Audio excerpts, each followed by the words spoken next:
यहेजकेल अध्याय 7। आणखी परमेश्वराचे वचन मला प्राप्त झाले। प्रभू परमेश्वर इस्रायल देशाला म्हणतो, हे मानवपुत्रा, अंत आला आहे। देशाचा चोहोबाजूनी अंत आला आहे। आता तुझा अंत आला आहे। मी आपला संताप तुझवर भडकवीन। तुझ्या करणीप्रमाणे तुझा न्याय करीन व तुझ्या सर्व अमंगळ कृत्यांचे प्रतिफळ तुला देईन। मी तुझवर कृपादृष्टी करणार नाही, मी गय करणार नाही, तर तुझ्या करणीचे प्रतिफळ तुला देईन। तुझ्या अमंगळ कृत्यांचे प्रतिफळ तुझमध्ये दिसेल, तेव्हा तुम्हा समजेल की मी परमेश्वर आहे। प्रभू परमेश्वर म्हणतो, पहा, विपत्ती, अपूर्व विपत्ती येत आहे। अंत आला आहे, आला आहे। तो तुझसाठी जागृत झाला आहे। पहा, तो येत आहे। देशातल्या रहिवाशा, तुझी घडी भरली आहे। काळ आला आहे, दिवस समीप आला आहे। डोंगरावर हर्ष नव्हे तर धुमाकूळ होणार आहे। आता मी आपल्या संतप्त क्रोधाचा तुझवर सत्वर वर्षाव करीन। मी आपल्या क्रोधाची परिपूर्ती तुझवर करीन।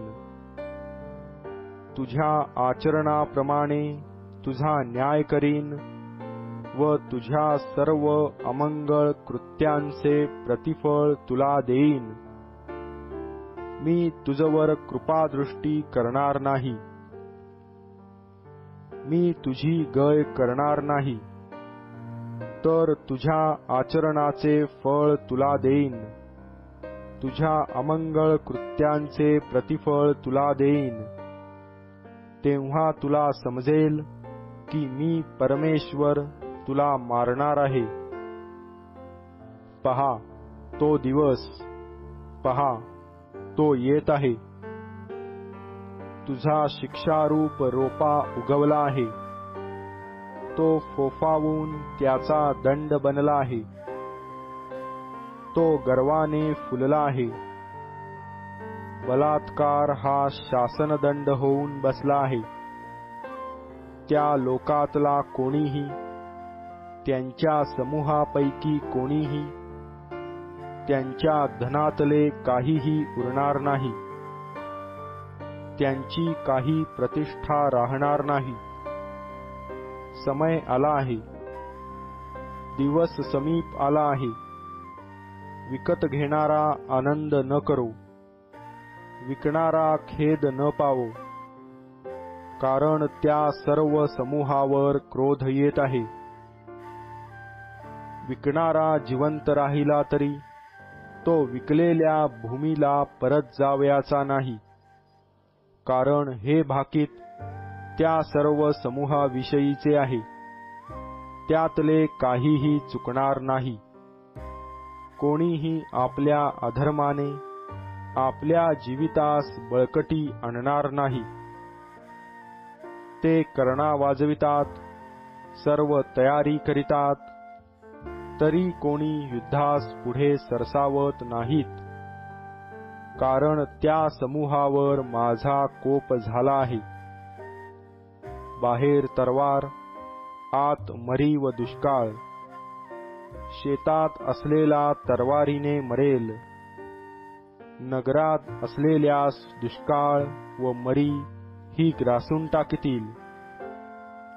त्यातले काही निभावतील ते निभावतील, पण ते सगळे खोऱ्यातल्या पारव्यांप्रमाणे डोंगरावर आपल्या अधर्मामुळे घुमत राहतील। सर्वांचे हात ढिले पडतील, त्यांच्या गुडघ्यांचे पाणी होईल।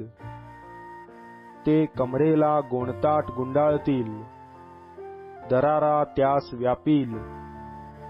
त्या सर्वांच्या मुखांवर लज्जा असेल व सर्वांची डोकी भादरण्यात येतील.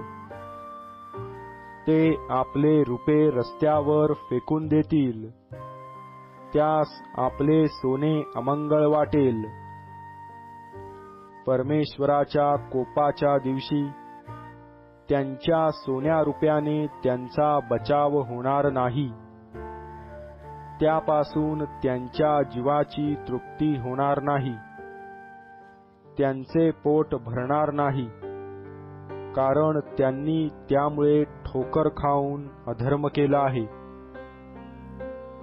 त्यांनी त्याची केलेली भूषणे दिमाख दाखविण्यासाठी वापरली. त्यांनी त्याच्या अमंगळ मूर्ती व तिरस्करणीय वस्तू आपणासाठी बनविल्या, म्हणून ते त्यास अमंगळ वस्तूसमान वाटावे असे मी केले आहे. ते मी परदेशियास भक्ष म्हणून देईन, ते जगातील दुष्टास लूट म्हणून देईन. ते भ्रष्ट करीतील. मी आपले तोंड त्यांच्यापासून फिरवीन, म्हणजे ते लोक माझे भांडार भ्रष्ट करीतील. लुटारू त्यात शिरून ते भ्रष्ट करतील. बेडी तयार करा, कारण देश रक्तपाताच्या गुन्ह्यांनी भरला आहे, नगर बलात्काराने भरले आहे. यास्तव मी परराष्ट्रातले अधमाधम जन आणीन, ते त्यांची घरे हस्तगत करीतील. मी जबरदस्तांचा ताठा मोडीन, त्यांची पवित्र स्थाने भ्रष्ट होतील. नाश येत आहे, ते शांती शोधतील, पण ती मुळी नसावयाची. नाशावर नाश येईल, अवईवर अवई उठेल. ते संदेष्ट्यास दृष्टांत पहावयास सांगतील, पण याजकांचे धर्मशास्त्रज्ञान व वडिलांचे मसलत देण्याचे सामर्थ्य ही नष्ट होतील. राजा शोक करील, सरदार दराऱ्याने व्याप्त होईल. देशातील लोकांचे हात थरथरतील. मी त्यांच्या आचाराप्रमाणे त्याजशी वर्तन करीन, त्यांच्या गुणदोषांप्रमाणे त्यांचा न्याय करीन. तेव्हा त्यास समजेल की मी परमेश्वर आहे.